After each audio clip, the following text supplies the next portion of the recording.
Magandang umaga mga bata! Ako nga po pala si Teacher Zandy.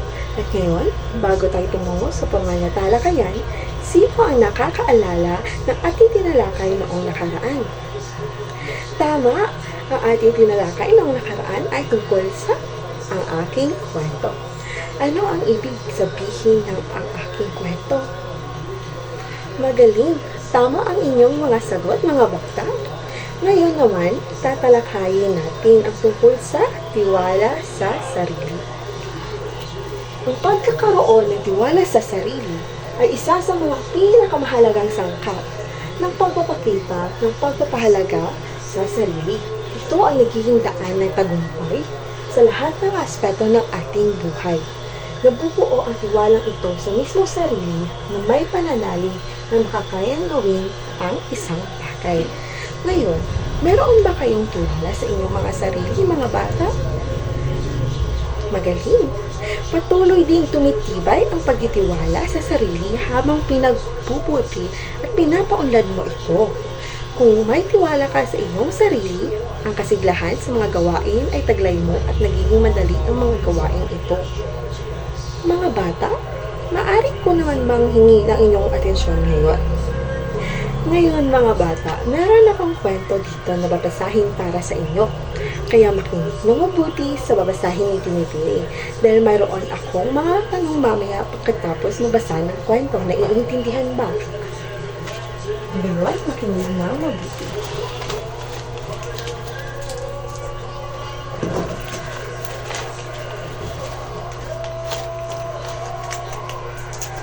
Narito ang ating kwento na pinamagatang ang batang si Leia.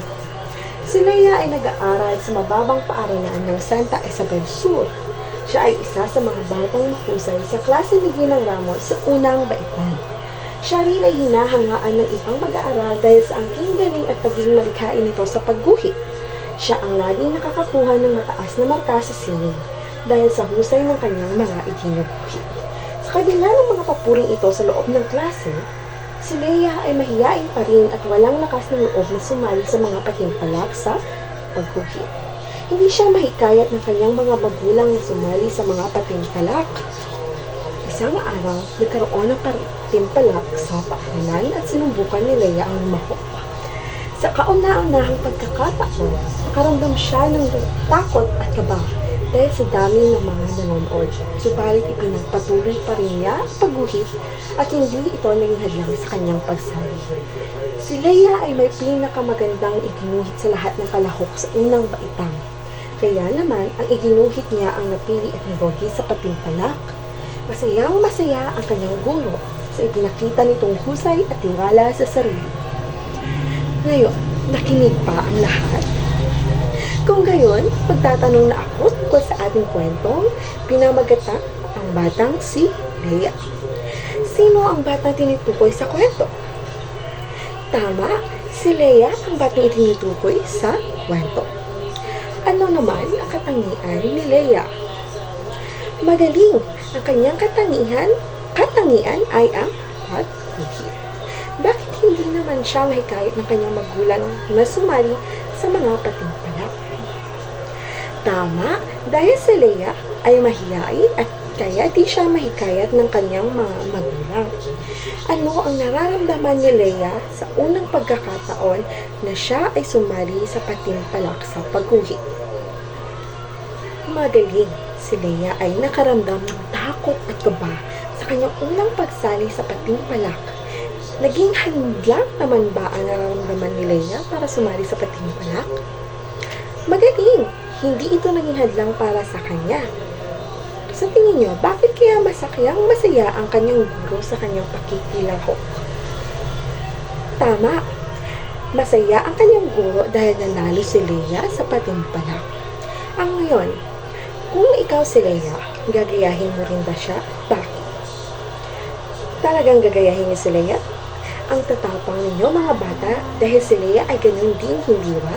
Dahil kahit na kinakabahan at takot si Leia sa patimpalak, ginawa niya pa rin ang kanyang makakaya sa una niyang pakikilahok at nagwagi dahil sa kanyang tiwala sa sarili. Ngayon mga bata, dahil natapos na natin ang ating kwento ngayon, sa tingin niyo, Bakit mahalaga ang pagkakaroon ng tiwala sa sarili? Ano naman ang mga paraan upang mapaunlad ang sarili nating kakayahan? Sa inyong palagay, paano nakakatulong ang pagkakaroon ng tiwala sa sarili sa pagpapaunlad ng ating kakayahan? Magaling mga bata, ang inyong mga sagot ay tama. Handaan nating lahat na ang pagtitiwala sa sarili ay ang paniniwalang makakaya mo o magagawa mo ang mga bagay gaano man ito kahirap. Dapat handa ka na subukan at maglaan ng sipag, tiyaga at pagtitiis para lamang magawa mo ang isang bagay o gawain dahil ang sigla sa iyong gawain ay maaaring magbigay ng inspirasyon para magawa ang iyong sariling kakayahan. Naintindihan ba mga bata? Kung gayon, wala na ba kayong mga tanong? Kung wala na, magkakaroon tayo ng maikling pagsasanay. Kumuha ng isang buong papel at isulat sa inyong papel ang inyong mga sagot. Babasahin ko sa inyo ang panungko ng ating pagsasanay. Naintindihan ba ako mga bata? Narito ang ating pagsasanay. Isulat ang tama kung ang pangungusap ay wasto at mali naman kung hindi. Una, ang pagtitiwala sa sarili ay ang paniniwala na kayang gawin ang isang bagay. Pangalawa, hindi ipagpapatuloy ang mga bagay na mahirap gawin. Pangatlo, ang kakayahan o talento ay dapat pagyamanin at huwag ikahiya. Pang-apat, natatakot o nahihiyang gawin ang isang bagay dahil walang tiwala sa sarili. At ang lima, makakamit ang tagumpay sa gawain kung may tiwala sa sarili. Tapos na ba ang lahat? Magaling! Pakipasa na lamang ng inyong mga papel sa harapan at ito ay aking kokolektahin. At bago rin naman magtapos ang ating aralin ngayong araw, ito ang ating pang aralin na sasagutan nyo sa inyong mga bahay at ipapasa nyo sa susunod nating pagkikita. Naiintindihan ba ako mga bata? Ito ang ating takmang aralin.